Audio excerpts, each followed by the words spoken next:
Tomar asiento, mis hermanos. El título de la enseñanza en esta tarde es el testimonio y la unción.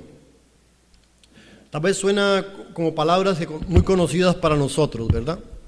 El testimonio, todos sabemos que habla de lo que hacemos por el Señor. Amén. Todos sabemos de que la gente mira el testimonio nuestro, sea bueno o sea malo. O sea, un cristiano debe tener testimonio bueno, pero hay veces fallamos y también la gente está mirando nuestro testimonio malo. Entonces, yo creo que hablar del testimonio es hablar de lo que proyectamos, tanto lo bueno como lo malo. Amén. El testimonio y ¿qué? Y la unción. La unción, ¿qué es la unción? La unción es la manera que Dios hace que los demás nos vean cuando estamos sirviéndole a Dios. Cuando el Espíritu Santo está sobre nosotros, Él nos da una apariencia diferente.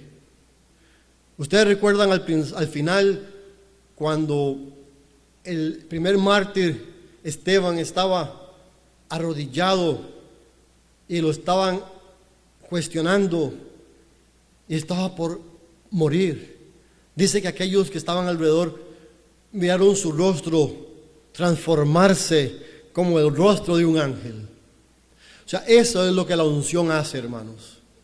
Transforma lo que es humano en algo celestial. Amén. La persona que tiene unción tiene que recordarse esto, porque hay gente que le gusta fingir.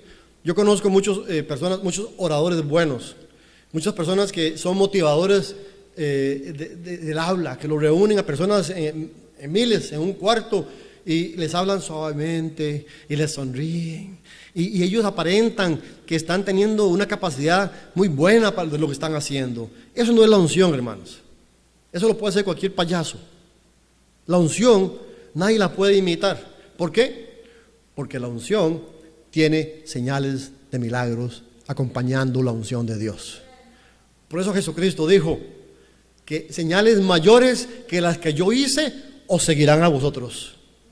Él recogió 70 seguidores de Él y los envió de 2 en 2 y les dijo que iban a hacer cosas mayores que las que Él había hecho. Y no fue solamente para esos 70, son para todos aquellos que creemos en Jesucristo. Tenemos esa promesa y esa obligación, hermanos, de poder salir a predicar la palabra de Dios a todo el que está a nuestro alrededor. Amén. Pero debe ser por la unción de Dios. No debe ser por algo aprendido, algo practicado. Debe ser la unción del Espíritu Santo de Dios. Amén. Aunque el título está hablando del testimonio y la unción, la enseñanza no se enfoca en estas dos palabras, pero quería tocarlas para que así no quede duda de lo que significan. Les mencioné brevemente al primer mártir, ¿verdad?, que existió en la iglesia primitiva, Esteban, ¿verdad? Vamos prácticamente a ir al libro de Hechos, porque la historia de Esteban del final de Esteban está en Hechos 6 y 7, son 2 capítulos. Pero déjenme decirle, hermano y hermana, para mí hasta hoy día, entre más leo esos capítulos, más increíble me parece la manera como Esteban pudo decir toda la palabra de Dios, desde Génesis hasta Apocalipsis, en un capítulo, porque no dejó nada en esos momentos que él habló de decir que no estuviese relatando la historia completa de nuestro Dios. Es increíble que ese varón de Dios lo haya hecho en un capítulo nada más. ¿Por qué es increíble? Porque yo sé que no fue él solamente, fue la unción del Espíritu Santo de Dios. Y Esteban, déjeme decirle, tenía testimonio porque él fue uno de aquellos que escogieron cuando, ¿se acuerdan que había un tiempo en que empezaron a quejarse los griegos, a decir que sus viudas no estaban siendo tratadas equitativamente con las demás? Y entonces decidieron que no podían estar los que están aquí espiritualmente trabajando en la palabra de Dios, estar involucrados con las cosas materiales, y empezaron a escoger personas especiales, dice, de testimonio Y él fue el primero que menciona de que escogieron con un gran testimonio. Eso fue fue elegido antes del momento que vamos a leer ahora. ¿Lo tienen todos, hermanos? En Hechos capítulo 6 y 7. En sus casas también búsquenlo, hermanos, porque aunque estén en casa tienen que buscarlo. La primera parte, hermanos, y esta enseñanza les voy a de una vez a clarificar. Esta enseñanza es una enseñanza que abarca mucho. No se va a terminar hoy, pero no quiere decir que va a quedar incompleta. Eso es lo lindo de esta enseñanza. Es una enseñanza, y usted se va a dar cuenta por qué le digo esto. Porque así como Esteban pudo abarcar la Biblia desde el principio al final, así me toca a mí ahora en la enseñanza de él poder llevar la palabra de Dios desde el principio hasta el final. Pero no se puede hacer todo eso en un solo servicio. Amén. Bueno, vamos a empezar leyendo el capítulo número 6 para dar una introducción de lo que les acabo de decir con respecto a la elección de Esteban como diácono. Dice, en aquellos días, como crecieron el número de los discípulos, hubo mucha murmuración de los griegos contra los hebreos, de que las viudas de ellos estaban desatendidas en la distribución diaria. Entonces los 12 convocaron a la multitud de los discípulos y dijeron, no es justo que nosotros dejemos la palabra de Dios para servir las mesas. Buscad pues, hermanos, de entre vosotros a 7 varones de buen testimonio, llenos del Espíritu Santo y de sabiduría, a quienes encarguemos de este trabajo. ¿Llenos de qué? Del Espíritu Santo y de sabiduría, a quienes encarguemos de este trabajo. Vean que dice sabiduría también, además de decir que el Espíritu Santo dice de sabiduría. Y nosotros persistiremos en la oración y en el ministerio de la palabra. Agradó la propuesta a toda la multitud y eligieron a Esteban, varón lleno de fe y del Espíritu Santo, a Felipe, a Procoro, a Nicanor, a Timón, a Parmenas, a Nicolás, prosélito de Antioquía, a los cuales presentaron ante los apóstoles, quienes orando les impusieron las manos. Y crecía la palabra del Señor, y el número de los discípulos se multiplicaba grandemente en Jerusalén. También muchos de los sacerdotes obedecían a la fe. Eso es muy importante, porque dice que muchos de los sacerdotes, esto quiere decir que inclusive los sacerdotes judíos estaban creyendo y se estaban convirtiendo a Cristo, que es algo bastante que hay que resaltar, porque la gente piensa que los judíos rechazaron todos a Jesucristo, pero no es así, hermanos. La iglesia está conformada de gentiles y de judíos. Amén. Ahora, hasta este momento es la introducción de los diáconos y de quien Felipe era. Perdón, dije Felipe, pero bueno, Felipe está mencionado ahí también, pero no es el Felipe de los apóstoles, es otro Felipe. Pero estamos enfocándonos en Esteban en este momento. Dice en el versículo número 8, el título que le dan aquí dice arresto de Esteban, ¿verdad? Dice que arresto de Esteban, ¿verdad? ¿Verdad que dice eso? Sí, dice arresto de Esteban. Recordemos que los títulos que pusieron en la Biblia no son parte bíblico. Amén. Esos son cartas, epístolas, libros escritos, pero esos títulos no estaban incluidos originalmente. Lo pusieron para darle orden a la palabra de Dios. Pero no quiere decir de que ese título ahí es exactamente lo que Dios quiso que pusieran. Lo pueden haber puesto hombres también. Amén. Ahora dice esto, arresto de Esteban. Para mí, lo que dice después de esto es un manifiesto de la vida de Esteban. Dice, y Esteban, lleno de gracia y de poder, hacía grandes prodigios y señales entre el pueblo. ¿Se dan cuenta de lo que les digo yo de la unción? Hay mucha gente que puede decir que tienen mucha sabiduría, que son sabios, pueden decir que tienen unción, pueden decir que tienen testimonio, pero deben haber señales que sigan a estas personas. Cuando llega una persona enferma y usted ora por esa persona y se sana, eso es una señal, hermanos. Si una persona está atada con problemas graves y usted viene y le da consejos y después ora por ellos y se libertan, es una unción del Espíritu, hermanos. Tiene que haber señales de parte de Dios. Dios no es un Dios estático, hermanos, tiene actividad, tiene que moverse lo que estamos haciendo. No solamente es hablar y hablar, es hacer, hermanos. Dice, entonces se levantaron unos de la sinagoga llamada de los libertos y de los Cirene, de Alejandría, de Cilicia y de Asia, disputando con Esteban. Pero no podían resistir a la sabiduría y al espíritu con que hablaba. O sea, no se asombre usted, hermano y hermana, cuando hay personas que se levantan en contra suyo, a criticarle lo que usted cree, a decirle, es que esos cristianos lo que hacen es que les lavan el cerebro, ellos no quieren saber nada después de la familia, solamente les interesa pedir diezmos y ofrendas en la iglesia. O sea, lo que hacen es criticarnos, tienen que buscar dónde criticarnos a nosotros, porque no tienen otra cosa que hacer, hermanos. Ellos no están buscando de Dios correctamente. Si no quieren buscar de Dios, que sigan como están, pero que no se enojen cuando un siervo o una sierva de Dios se levanta y dice la verdad por la palabra de Dios, por la unción del Espíritu, pero no pueden controlarse, hermanos. Ellos que no están sirviendo a Dios correctamente y se dicen ser religiosos, ¿por qué les importa que se levante otro a decir otra cosa diferente a lo que ellos piensan? Si de verdad lo que son es religiosos nada más, ¿qué les importa si viven una vida desordenada? Hacen lo que quieren con sus vidas, están aparentando, se están llenando de su ego, sigan con lo suyo, pero no pueden resistir, hermanos, al que se levanta en el nombre de Dios, porque ese los hace verse a ellos todos mal.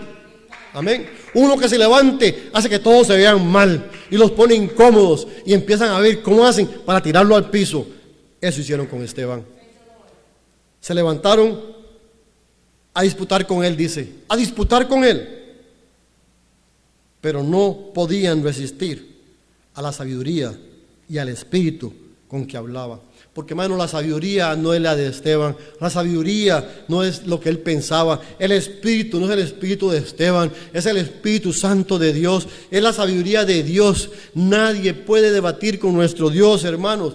Por eso cuando usted salga a la calle, hermano, a predicar la palabra y se encuentra sin palabras, si usted no puede responder es porque está preocupado, está pensando en lo que su ego tiene que responder. No se preocupe por nada, porque hay momentos que el Espíritu Santo te va a decir, cállate la boca y sal de este camino, sacude tus pies y no vuelvas por acá. Hay momentos que Dios te va a abrir tu boca, va a poner palabras en ti y todo lo que está alrededor se va a sujetar a ti porque tienes el poder del Espíritu Santo de Dios. Alabado sea nuestro Dios. Ese es nuestro Dios, aleluya. Ahora, dice el número 11, aquí viene lo más lindo, no pueden altercar, se disputan y no pueden resistir. ¿Qué es el siguiente paso? Entonces sobornaron a unos para que dijesen que le habían oído hablar palabras blasfemas contra Moisés y contra Dios. ¿Se les parece a alguien esta historia? ¿No hicieron lo mismo con Jesucristo? ¿No tuvieron que levantar falsos testigos? No nos asombremos, hermanos, nosotros. No nos asombremos el día que levanten falsos testigos a decir cosas en contra nuestra, porque eso es lo que sufrió Jesús, eso es lo que sufrió Esteban, y eso es lo que tiene que sufrir todo hijo de Dios, que de verdad está sirviendo a Dios.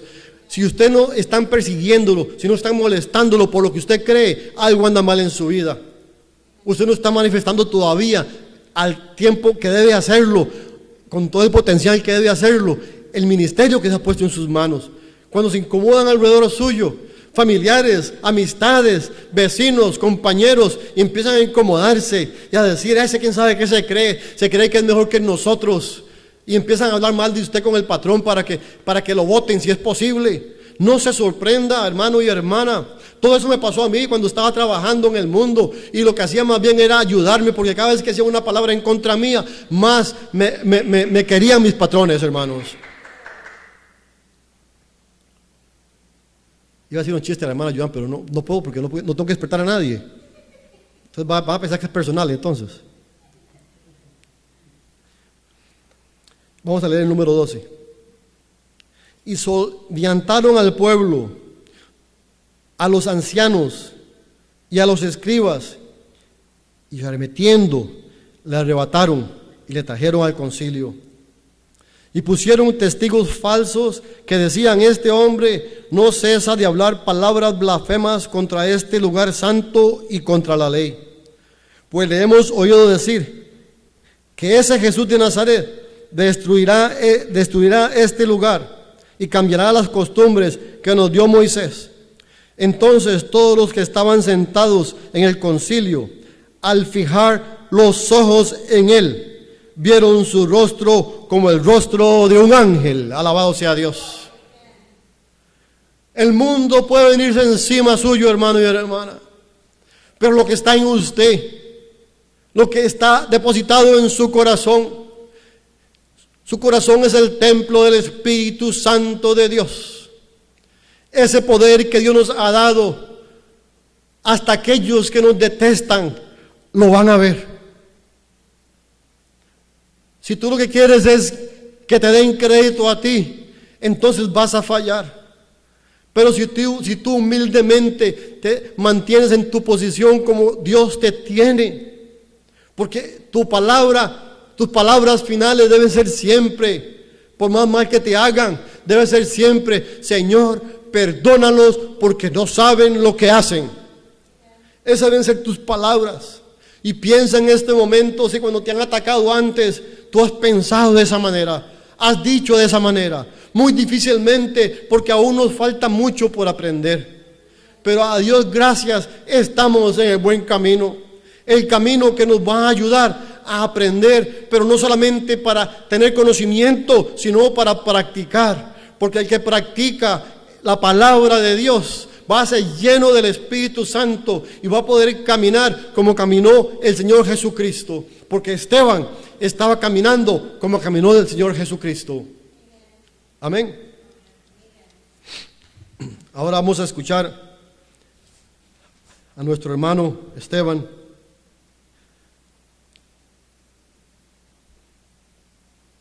El sumo sacerdote dijo entonces: ¿es esto así? Y él dijo: varones hermanos y padres, oíd. El Dios de la gloria apareció a nuestro padre Abraham estando en Mesopotamia, antes que morase en Harán.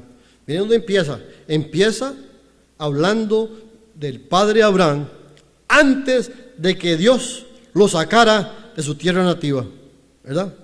Ahí empieza la historia. Luego dice: y le dijo: sal de tu tierra y de tu parentela y ven a la tierra que yo te mostraré. Entonces salió de la tierra de los caldeos y habitó en Harán. Y de allí, muerto su padre, Dios le trasladó a esta tierra en la cual vosotros habitáis ahora. Y no le dio herencia en ella, ni aun para asentar un pie, pero le prometió que se le daría en posesión y a su descendencia después de él, cuando él aún no tenía hijo. ¿Recuerdan esa historia, hermanos? Ni él ni Sara podían tener hijos. Pero vean, hasta este momento hemos leído 5 versículos, hermanos. Y en 5 versículos, de alguna manera increíble, Esteban me está narrando desde que salió de la tierra de Harán, Abraham, y cómo Dios le prometió a su descendencia sin aún tener hijos. Y le dijo Dios así: que tu descendencia sería extranjera en la tierra ajena y que los reducirían a servidumbre y los maltratarían por 400 años. ¿Les suena eso como algo parecido a la historia del tiempo de Moisés, mis hermanos? Claro que sí, porque así fue exactamente como pasó. 400 años de estar metidos en Egipto. Mas yo, dice la palabra, mas yo, dice Dios, mas yo juzgaré, dijo Dios, a la nación de la cual serán siervos. Y después de esto saldrán y me servirán en este lugar. Y le dio el pacto de la circuncisión. Y así Abraham engendró a Isaac, y le circuncidó al 8º día, Isaac a Jacob, y Jacob a los 12 patriarcas. Alabado sea el nombre de Dios, porque en 8 versículos Esteban nos está dando el recuento desde Abraham hasta los patriarcas de Israel, que no fue en 5 minutos que pasó, hermanos. Los patriarcas, movidos por la envidia, vendieron a José para Egipto, pero Dios estaba con él, aleluya, y le libró de todas sus tribulaciones y le dio gracia y sabiduría delante de Faraón, rey de Egipto, el cual lo puso por gobernador sobre Egipto y sobre toda su casa. Vino entonces hambre a toda la tierra de Egipto y de Canaán, y grande tribulación, y nuestros padres no hallaban alimentos. Cuando oyó Jacob que había trigo en Egipto, envió a nuestros padres la primera vez. Y en la segunda José se dio a conocer a sus hermanos, y fue manifestado a Faraón el linaje de José. Enviando José hizo venir a su padre Jacob y a toda su parentela, un número de 75 personas. Así descendió Jacob a Egipto, donde murió él y también nuestros padres, los cuales fueron trasladados a Siquem y puestos en el sepulcro que a precio de dinero compró Abraham de los hijos de Amor en Siquem. Pero cuando se acercaba el tiempo de la promesa que Dios había jurado a Abraham, el pueblo creció y se multiplicó en Egipto, hasta que se levantó en Egipto otro rey que no conocía a José. El rey, usando de astucia con nuestro pueblo, maltrató a nuestros padres a fin de que expusiesen a la muerte a sus niños para que no se propagasen. En aquel mismo tiempo nació Moisés y fue agradable a Dios. Y fue criado 3 meses en casa de su padre, pero siendo expuesto a la muerte, la hija de Faraón le recogió y lo crió como hijo suyo. Y fue enseñado Moisés en toda la sabiduría de los egipcios, y era poderoso en sus palabras y obras. Aquí voy a hacer un paréntesis, hermanos, porque este versículo revela algo contradictorio con lo que muchos enseñan. Muchos teólogos dicen que Moisés era tartamudo y por eso le pusieron a Abraham como que hablar enfrente del faraón. ¿Recuerdan? Bueno, yo recuerdo eso. Y todos lo enseñan en cualquier escuela que usted vaya, cualquier seminario, eso es lo que le van a enseñar. Pero aquí me está yendo la palabra muy diferentes cosas. O sea, yo no sé cuál era el problema de Moisés. Si era que era inseguro cuando iba a hablar públicamente, que eso le pasa a muchas personas. No sé. Pero él fue creado en la casa del faraón y con mucha autoridad. Y aquí dice, y fue enseñado Moisés en toda la sabiduría de los egipcios. Dice, y era poderoso en sus palabras y obras. Lo dice la palabra de Dios, no lo digo yo. Lo que fuese que pasó, a mí no me interesa, hermanos, pero menos me interesa añadirle a la palabra de Dios conjeturas de lo que yo no sé. Lo que yo sí sé es que la palabra me dice que era poderoso en la palabra, y eso me dice a mí que era una persona que no tenía problemas hablando. Eso es lo que yo creo. Cuando hubo cumplido la edad de 40 años, le vino al corazón el visitar a sus hermanos, los hijos de Israel. Y al ver a uno que era maltratado, lo defendió, e hiriendo al egipcio, vengó al oprimido. Pero él pensaba que sus hermanos comprendían que Dios les daría libertad por mano suya, mas ellos no lo habían entendido así. Muy parecida siempre la historia de Moisés, muy parecida a la historia de Esteban, a la historia de Jesús. Es la misma historia, hermanos, que se repite una y otra vez. La única diferencia es que Jesús nos dio la salvación. Y al día siguiente se presentó uno de ellos que reñían y los ponía en paz diciendo: varones, hermanos sois, ¿por qué os maltratáis el uno al otro? Entonces el que maltrataba a su prójimo le rechazó diciendo: ¿quién te ha puesto por gobernador y juez sobre nosotros? ¿Quieres tú matarme como mataste a aquel egipcio? Al oír estas palabras, Moisés huyó y vivió como extranjero en tierra de Madián, donde engendró 2 hijos. Pasados 40 años, un ángel le apareció en el desierto del monte Sinaí, en la llama de fuego de una zarza. Hoy leíamos de eso, ¿verdad, hermanos? Espero que recuerden. Pero hay que ver el tiempo que se tarda en cumplirse las cosas que Dios quiere cumplir en nuestras vidas. Nosotros a veces estamos exigiéndole a Dios que nos responda, porque pensamos que nuestros deseos son buenos. Hermanos, Moisés mató por defender a su pueblo. Pensaba que estaba haciendo cosas buenas y su pueblo mismo le rechazó. Cualquiera diría, pero la intención del corazón de Moisés era buena.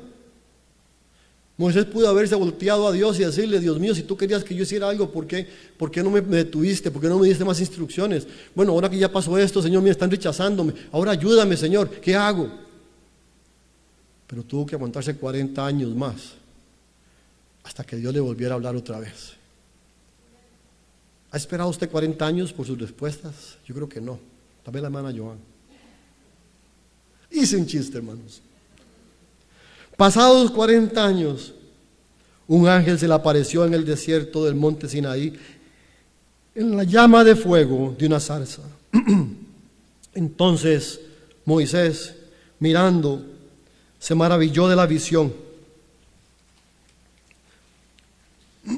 Perdón, hermanos.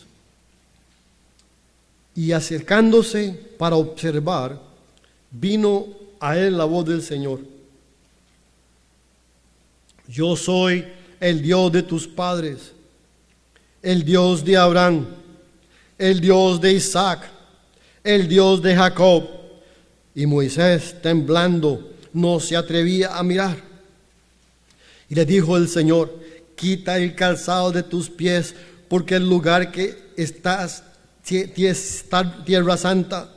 Ciertamente he visto la aflicción de mi pueblo que está en Egipto, y he oído su gemido, y he descendido para librarlos. Ahora, pues ven, te enviaré a Egipto, a este Moisés a quien habéis rechazado, diciendo: ¿quién te ha puesto por gobernante y juez? A este lo envío Dios como gobernante y libertador por mano del ángel que se le apareció en la zarza. Este los sacó, habiendo hecho prodigios y señales en la tierra de Egipto, y en el mar Rojo, y en el desierto por 40 años. 40 años más, hermanos. ¿Qué edad tenía ahora este hombre, Moisés? 120 años más o menos. Son 3 veces que habla de 40 años. Este Moisés es el que dijo a los hijos de Israel: profeta os levantará el Señor vuestro Dios de entre vuestros hermanos, como a mí, a él oiréis. Este es aquel Moisés que estuvo en la congregación en el desierto con el ángel que le hablaba en el monte Sinaí, y con nuestros padres, que recibió palabras de vida para darnos, el cual nuestros padres no quisieron obedecer. Ustedes saben por qué Esteban está hablándoles así: porque todos ellos profesaban ser fieles a Moisés y a los profetas. Entonces le trajo al recuento toda la historia judía desde el principio hasta este momento. Y les está, sin darse ellos cuenta, les está haciendo recordar todo lo que ellos pretenden ser y que no son. Porque al final, cuando lo matan, es porque se van a ir en contra de lo que son ellos, pero van a hacer lo que todos sus padres antes de ellos han hecho también. El cual nuestros padres no quisieron obedecer, sino que le desecharon, y en sus corazones se volvieron a Egipto. Cuando volvieron a Aarón: haznos dioses que vayan delante de nosotros, porque este Moisés que nos sacó de la tierra de Egipto, no sabemos qué le haya acontecido. Qué triste, ¿no? Y Esteban está contando la historia. Les está diciendo a ellos mismos, que ellos mismos desecharon al mismo Moisés ya anteriormente. ¿Qué me están diciendo a mí ahora de que yo estoy en contra de Moisés? Ustedes lo desecharon. Ustedes le dijeron a Aarón que levantaran estatuas que son contradictorias a la enseñanza de los judíos, que rindieron culto a ídolos. Ustedes hicieron eso y está en la historia judía. Les está diciendo a ellos: esos son ustedes. De lo que ustedes me acusan a mí es falso, pero ustedes se han hecho todas esas cosas. Entonces hicieron un becerro y ofrecieron sacrificio al ídolo, y en las obras de sus manos se regocijaron. Y Dios se apartó y los entregó a que rindiesen culto al ejército del cielo, como está escrito en el libro de los profetas. ¿Acaso me ofrecisteis víctimas y sacrificios en el desierto por 40 años, casa de Israel? Antes bien, llevasteis el tabernáculo de Moloc y la estrella de vuestro dios Renfán, figuras que os hicisteis para adorarlas. Os transportaré, pues, más allá de Babilonia. Tuvieron nuestros padres el tabernáculo de testimonio en el desierto, como había ordenado Dios cuando dijo a Moisés que lo hiciese conforme al modelo que había visto, el cual recibió a su vez por nuestros padres, que lo introdujeron con Josué al tomar posesión de la tierra de los gentiles, a los cuales Dios arrojó de la presencia de nuestros padres hasta los días de David. Hay personas que no les gusta hablar de la política en medio de las enseñanzas, pero yo no estoy hablando de política inventada. ¿Qué dice? Dice que Dios arrojó fuera de la tierra prometida a los gentiles hasta los días de David. O sea que fue Dios mismo el que le entregó a los judíos lo que ellos reclaman hoy día. Halló gracia delante de Dios y pidió proveer tabernáculo para el Dios de Jacob. Mas Salomón le edificó casa. Si bien el Altísimo no habita en templos hechos de mano, como dice el profeta, el cielo es mi trono y la tierra el estrado de mis pies. ¿Qué casa me edificaréis?, dice el Señor. ¿Cuál es el lugar de mi reposo? ¿No hizo mis manos todas las cosas? Duros de cerviz e incircuncisos de corazón y de oídos, vosotros resistís siempre al Espíritu Santo. Como vuestros padres, así también vosotros, a los cuales los profetas no persiguieron vuestros padres. ¿A cuál de los profetas no persiguieron vuestros padres? Y mataron a los que anunciaron de antemano la venida del justo, de quien vosotros ahora habéis sido entregadores y matadores. Vosotros que recibisteis la ley por disposición de ángeles y no la guardasteis. Oyendo estas cosas, se enfurecían en sus corazones y crujían los dientes contra él. Pero Esteban, lleno del Espíritu Santo, puesto los ojos en el cielo, vio la gloria de Dios y a Jesús que estaba a la diestra de Dios, y dijo: he aquí, veo los cielos abiertos y al Hijo del Hombre que está a la diestra de Dios. Entonces ellos, dando grandes voces, se taparon los oídos y arremetieron contra él, y echándole fuera de la ciudad le apedrearon, y los testigos pusieron sus ropas a los pies de un joven que se llamaba Saulo, y apedreaban a Esteban mientras él invocaba y decía: Señor Jesús, recibe mi espíritu. Y puesto de rodillas, clamó a gran voz: Señor, no les tomes en cuenta este pecado. Y habiendo dicho esto, durmió. Alabado sea el nombre de Dios. El poder mirar, hermanos, a otra persona, además de Jesús, poder lograr lo mismo que Jesús logró, me dice a mí que aún hay esperanza para nosotros, hermanos. Porque Jesucristo lo hizo y muchos dudamos de que un ser humano lo pueda hacer también. Pero ese joven que estaba recibiendo esas ropas de Esteban, que se llamaba Saulo, fue el que miró lo que hizo en ese momento Esteban y lo que el Espíritu Santo hizo por él. Y yo creo que eso fue lo que más impactó a Saulo para un día caer a piso y reconocer cuando miró a Jesucristo en la luz que se le apareció. Y tenía que reconocer de que ese Jesús que le estaba hablando, cuando le preguntó, ¿y tú quién eres? Y le dijo, yo soy Jesús, ¿por qué me persigues? Saulo tuvo que decir, Señor, ¿qué quieres que yo haga? Hermano y hermana, encuéntrate tú en esa posición ahora. Analiza tu vida, porque es mejor analizar nuestra vida y ser humildes y reconocer que fallamos en muchas cosas a Dios. Es mejor decirle, Señor, en este momento, Señor mío, no merezco nada, Señor, porque yo siempre he sido partícipe de las maldades de este mundo, Señor. Pero en este momento quiero pedirte, Padre mío, que tenga misericordia de mí, porque Jesucristo mismo me prometió que si Él se hacía el centro de mi vida, que si yo confesaba su nombre y que si seguía su camino, que tú me ibas a perdonar, Señor. Y yo creo firmemente que Jesús dio su vida por mí, Señor, y me enseñó por los patriarcas, me enseñó por los discípulos, por todos aquellos que le siguieron después, Señor, como el camino de la cruz es el verdadero y el único que existe verdaderamente, Señor.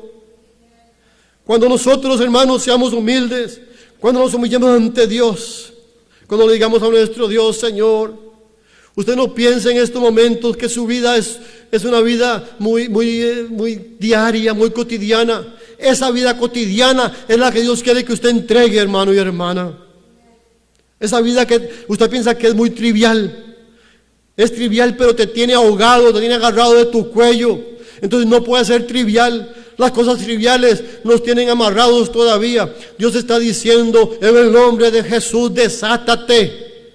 Rompe todo pacto antiguo. Esas cosas triviales se han hecho mayores. Ahora en el nombre de Jesús, que Dios destruya lo que es trivial y lo que es más fuerte, que destruya todo lo que está deteniendo la bendición del cielo en el nombre de Jesucristo. No habrá nada que el enemigo pueda retener en contra tuyo cuando tú lo confieses con tu boca y humildemente pidas perdón a Dios y le pidas a Él que te perdone, que te transforme y que te use, hermanos, porque una persona que está ungida por Dios tiene que tener testimonio de milagros a su alrededor. No tiene que ser milagros de sanidad, puede ser milagros de almas que se convierten, hermanos, y cambian sus vidas, porque la sanidad espiritual es más importante que la sanidad física, hermanos. Jesús sanó muchas personas, 10 leprosos sanó y solo uno se devolvió, hermanos. Lo importante es que las personas sean sanadas en sus corazones. Hazte disponible al Señor para que Él te use, para que afuera la gente de tu casa, de tu trabajo, en tu trabajo, todo en la escuela, donde tú estés, cuando miren tus ojos, cuando miren tu cara, digan, miramos la cara de un ángel. Aleluya. Muchas veces, hermanos, hay personas necesitadas. También no te dirán, te miro como un ángel, pero se van para su casa y le dicen al Señor en su cuarto a solas, Señor, gracias por ese ángel que tú me mandaste en la calle o en el trabajo, que me dijo esas palabras, porque tú sabes que yo no podía más, Señor, pero tú usaste a esa persona como un ángel para enderezar mis pasos, para decirme aún hay esperanza, para decirme que no se ha acabado todo esto, para decirme que apenas estoy empezando, porque verdaderamente, hermanos y hermanas, yo les digo, Esteban, en ese momento que le dijo al Señor, Jesús, en tus manos estoy, y dijo, no les tomes en cuenta este pecado. Dice, durmió. Pero déjeme decirle, el mundo hoy día, inclusive los cristianos, tienen un pánico a la muerte. Pánico a la muerte. Y por un lado decimos que estamos deseando que el Señor venga en las nubes a coger su iglesia. Inclusive decimos, gloria a Dios. Pero cuando te dicen que te vas a morir es otra cosa el asunto. Hermanos, Esteban sabía que ese era el final. Era el fin de este cuerpo. pecaminoso, pero era el principio de la promesa de Dios. Tenemos que caminar, hermanos, alrededor de este mundo con que todo lo que hay, lo que existe es vanidad de vanidades, es perecedero y no es lo principal. Y que esté enferma y enferma de muerte, hermano, si es la voluntad de Dios, hermano y hermana, eso es el principio, no es el final. Esa es la historia de los cristianos. El mundo no tiene esperanza, el mundo tiene que sufrir, tiene que gritar cuando piensa en la muerte. Pero nosotros no, hermanos. No estamos deseando morirnos mañana, porque sabemos que Dios nos dio esta vida y tenemos que ser buenos mayordomos de nuestra vida, hermanos. Hay que vivir la vida a su potencial porque somos hijos de Dios especialmente. Somos hijos de un rey. Pero no tenemos que ser cobardes, ni pensar de que cuando hay pruebas no estamos muriendo. ¡Ay, qué desgracia! No es una desgracia, hermanos. Esteban lo apedrearon a muerte, pero no fue una desgracia. A Jesucristo lo clavaron en la cruz hasta su muerte, pero no fue una desgracia. No es una desgracia seguir el camino de Dios. Es una desgracia conocer de Dios y no seguir el camino de Dios. Mejor no le hubiéramos conocido, hermanos. Dice la palabra de eso, de esa manera. Es peor el conoció a Dios y le dio la espalda que aquel que nunca conoció a Dios. La enseñanza de la proclamación de la vida, porque así es lo que yo pienso, lo que yo veo en este capítulo es la proclamación de la vida de Esteban, es lo que yo veo. Yo no veo una tristeza cuando leo el título que dice aquí, arresto de Esteban, defensa y muerte de Esteban. Esteban nos estaba defendiendo. Nos estaba defendiendo. Primeramente era Dios, el Espíritu de Dios que estaba en Esteban hablando. Les estaba revelando, les estaba proclamando, les estaba dando una oportunidad. Porque un día, esos hombres que estaban ahí, pretendiendo ser sacerdotes, le van a tener que dar cuenta a Dios. Y no le pueden decir, pero es que nos confundimos porque estábamos defendiendo a Abraham. Yo revelé por mi espíritu que vuestros padres hicieron lo mismo con Abraham. Hicieron lo mismo con todos los patriarcas y los profetas. Hicieron lo mismo con mi hijo Jesús. Y yo lo voy a recordar por Esteban. Y tú lo mataste. Vosotros lo matasteis. No hay excusa para el que cree, dice que cree en Dios y no sigue a Dios, hermanos. Ser religiosos es lo peor que puede existir. Hasta aquí la enseñanza, mis hermanos. Vamos a orar en estos momentos para que Dios continúe cuajando en nuestras vidas lo que quiere cuajar por medio de esta enseñanza.